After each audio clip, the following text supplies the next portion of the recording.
Sociedade do Cansaço, Byung-Chul Han. Gente, esse cara é um filósofo sul-coreano, muito bacana. Ele traz alguns livrinhos relativamente curtos, mas é aquele tipo de leitura que cada parágrafo é extremamente denso. Então, que nem esse livro que eu vou apresentar para vocês aqui, ó, Sociedade do Cansaço, ele tem umas 125 páginas, mas é quase como se você lesse um livro de 300, assim, na quantidade de reflexão que ele traz. É um parágrafo é uma porrada, um parágrafo é uma porrada. Eu gosto muito dele, gostei muito, comprei vários outros livros dele. E eu vou trazer um pouquinho das ideias aqui da Sociedade do Cansaço, para vocês entenderem um pouco do pensamento desse autor. Ele vai começar o livro falando sobre a ideia da violência. Então ele escreve, ele vai trazer a ideia da violência para então chegar na questão do cansaço. Visto a partir da perspectiva patológica, o começo do século XXI não é definido como bacteriológico nem viral, mas neuronal.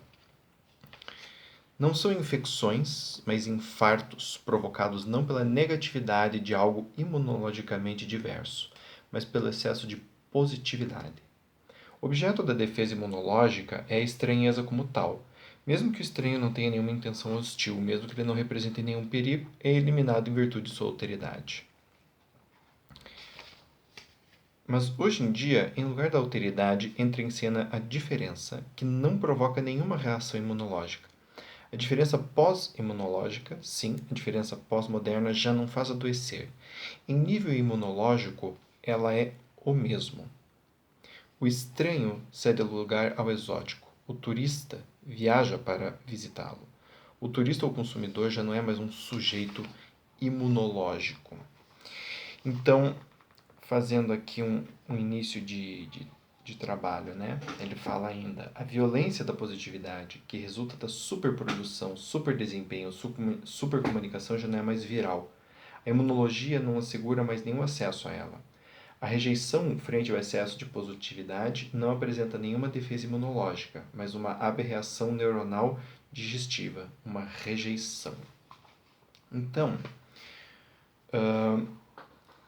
ele começa fazendo uma leitura da sociedade a partir deste modelo de patologia, né?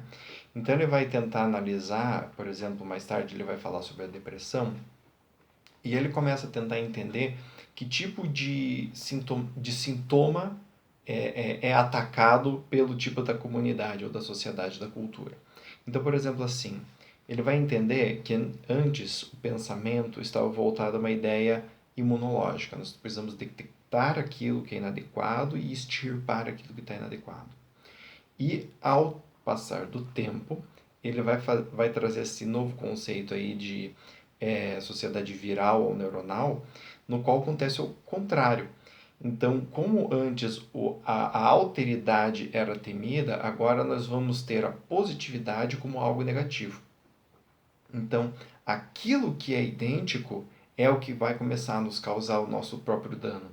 Então, por exemplo, se num modelo anterior de sociedade existia maneira de todo mundo reagir e aquele que era diferente era o excluído, agora nós não vamos mais ter exclusão. Agora todo mundo é igual, não importa o que faça.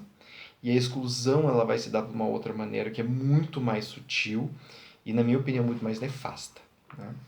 Ele vai falar aqui mais tarde que assim, a violência da positividade não pressupõe nenhuma inimizade, que é o que eu estava falando agora há pouco dessa ideia de quem é o contrário. Todo mundo é igual, todo mundo é amigo, todo mundo é família, todo mundo é feliz.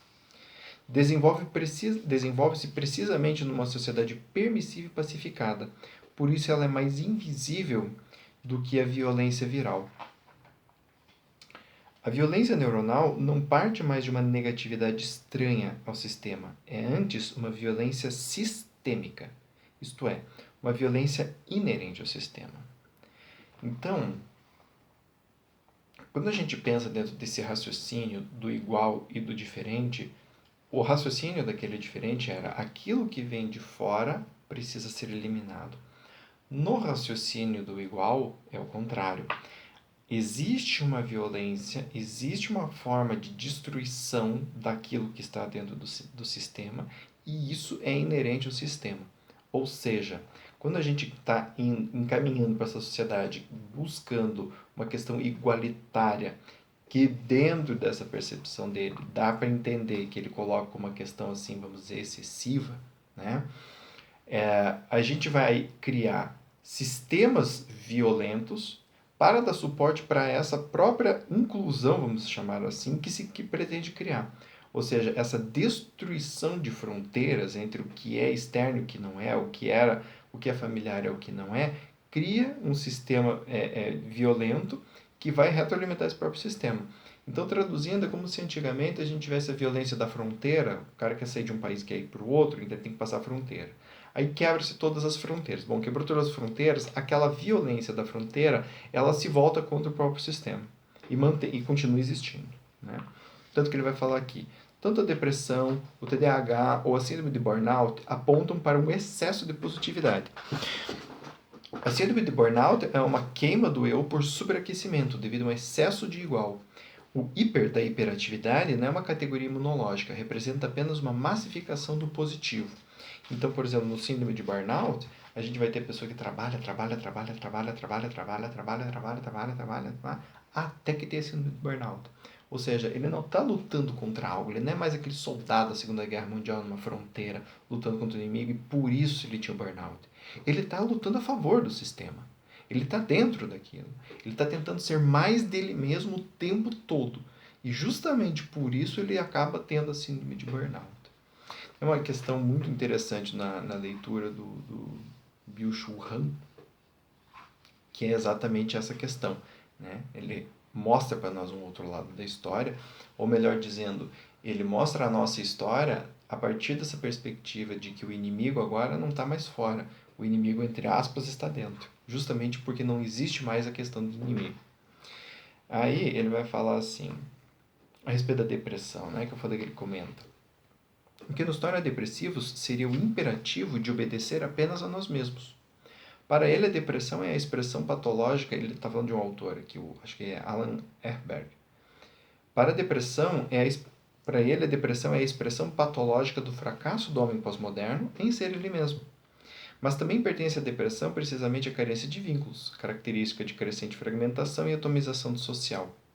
O que causa a depressão do esgotamento, que é o que ele está falando no livro, né? Não é o imperativo de obedecer apenas a si mesmo, mas a pressão de desempenho. O que torna doente, na realidade, não é o excesso de responsabilidade e iniciativa, mas o imperativo do desempenho como um novo mandato da sociedade pós-moderna de trabalho. E aqui é onde ele vai dizer que a coisa se torna nefasta, né, no sentido de que o homem não sucumbe mais diante de um terceiro que o observa, de um terceiro que o quer dominar. Ele sucumbe diante dele próprio. Porque dentro desta ideia pós-moderna, que ele vai chamar em outro livro de panóptico digital, né, que não é mais aquele panóptico centralizado que fica vendo todo mundo, mas pelo contrário, é um panóptico que todo mundo se coloca, né, todo mundo quer ser visto pelo grande olho. Então ele vai falar que assim, a gente escolhe isso de uma maneira deliberada, uma maneira voluntária, e tenta cada vez mais seguir isso. E como não tem um limite claro, né? Por exemplo, você vai pensar numa sociedade ali industrial, poderia ter uma questão de limite, né? Você é rico, você se tornou nobre, você casou, você teve uma penca de filho, pronto, você chegou onde você precisava chegar, você não precisava mais provar nada para ninguém. Hoje em dia é essa ideia do sempre mais e sempre melhor. Então tem que fazer mais. E quanto mais você faz, mais falta, porque mais você quer fazer, porque você tem que continuar fazendo isso. E é exatamente esta pressão em ter que fazer que ele vai entender que vai nos levar a este cansaço excessivo. Não é o ato de fazer. Ou seja, o Byung-Chul Han, ele não vai... Eu tenho muita dificuldade com o nome dele. Ele não vai entender que o problema está em executar e correr atrás e querer fazer as coisas, mas na pressão que existe por detrás disso e do nosso desejo voluntário de atender esta pressão, e quanto mais a gente atende, mais ela fica forte na gente. Tá? Então, gente, recomendo muito o Byung-Chul Han para vocês, Sociedade do Cansaço, um livro muito bacana de ser lido, especialmente se você está cansado. Um abraço grande e até a próxima.